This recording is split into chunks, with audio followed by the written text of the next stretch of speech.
Mémoire du corps et traumatisme. Tout d'abord, je me présente, je suis Anne Douchet-Morin et j'accompagne l'ouverture des pleins potentiels grâce à la guérison de l'intime. Et la guérison de l'intime se faisant aussi grâce à la libération des mémoires transgénérationnelles.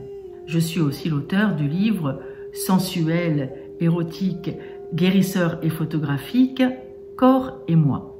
Alors, mémoire du corps et traumatisme. Je suis guidée depuis très très longtemps par une Upanishad du yoga. Tout ce que tu n'as pas compris dans le corps, tu ne le comprendras nulle part ailleurs. Et mes longues années d'exercice du métier de sage-femme ont confirmé considérablement cette réalité. En quelque sorte, le corps a toujours raison sur le mental. Et du coup, pour étayer mon propos, j'ai deux histoires à raconter. La première étant une histoire d'accouchement. Il y a quelques années, alors que je m'occupais d'accouchement à domicile, je suis donc en train d'accompagner une femme très bien préparée, s'étant extrêmement bien préparée en couple, en très bonne santé, et nous sommes sur l'accouchement, tout se déroule normalement, elle se comporte bien, elle traverse l'intensité, elle fait bouger son bassin, tous mes ingrédients de sage-femme naturels sont là, et pourtant, rien n'y fait. Jusqu'au moment où cette femme me dit « Anne, je sais, ce bébé ne passera pas.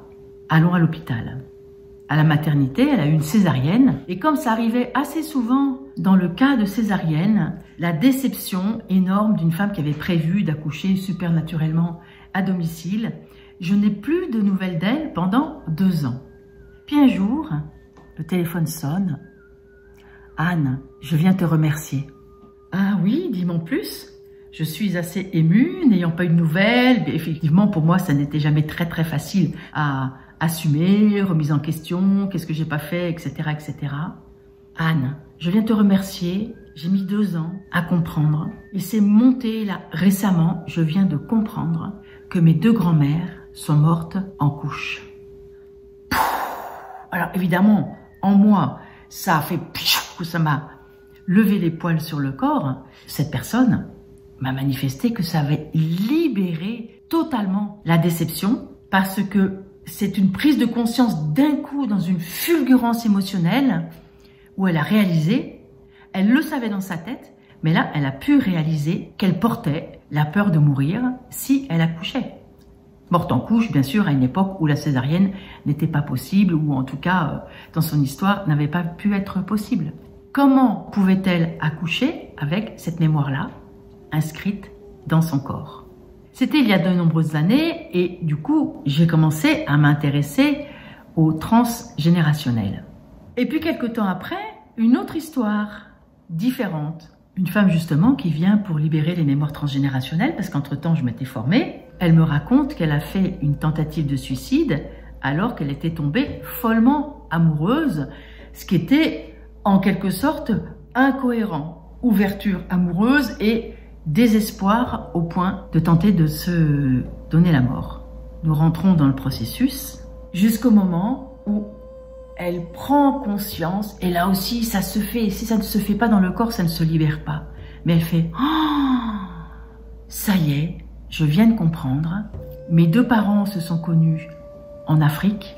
Ils se sont mariés seuls là-bas, tout spécifiquement parce qu'ils voulaient vraiment faire l'amour et que dans leur milieu, on ne faisait pas l'amour sans être marié. Et les 2 témoins, au retour du mariage, ont été assassinés.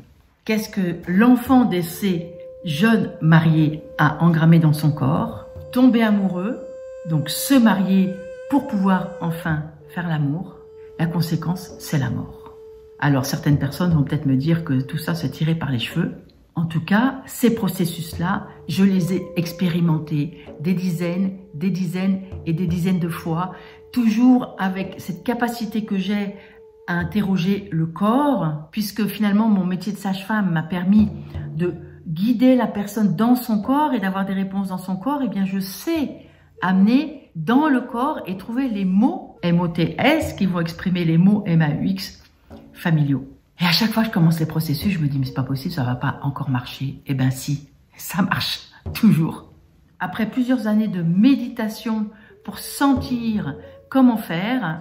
J'ai maintenant un programme en ligne très accessible en prix, Confidence transgénérationnelle, pour que tu puisses faire ton processus de libération des traumatismes via, entre autres, le transgénérationnel, en t'engageant vraiment avec conviction dans le processus, en ne lâchant rien, en faisant le processus tous les jours. Je te promets un résultat, une libération fulgurante. Ça demande vraiment de l'engagement, parce qu'en fait, le traumatisme qui est inscrit dans ton corps en épigénétique, et là tu peux aller voir sur le blog de mon site un article sur l'épigénétique, les chercheurs, ils ont prouvé qu'un souriceau recevant un traumatisme, plusieurs générations après, même si le traumatisme n'est pas renouvelé, a toujours le comportement du traumatisme. En t'engageant dans ce processus, ça va fonctionner. Par contre, ce qui se passe quand on lambine, quand on a peur, quand on se dit « bah non, je veux pas y aller, je veux pas rentrer dans l'émotion, je veux pas rentrer dans les émotions de mon corps », le traumatisme, via l'épigénétique, il dit « oh, oh, oh, oh, oh. Tu crois que tu vas passer? Ben non, parce que moi, plus tu y vas, plus je deviens fort. » Donc les processus ont du subtil, déstabilisent, permettent de rentrer dans des méandres imprévus et ça fait sauter les blocages et tu vas pouvoir vivre enfin ta vraie vie.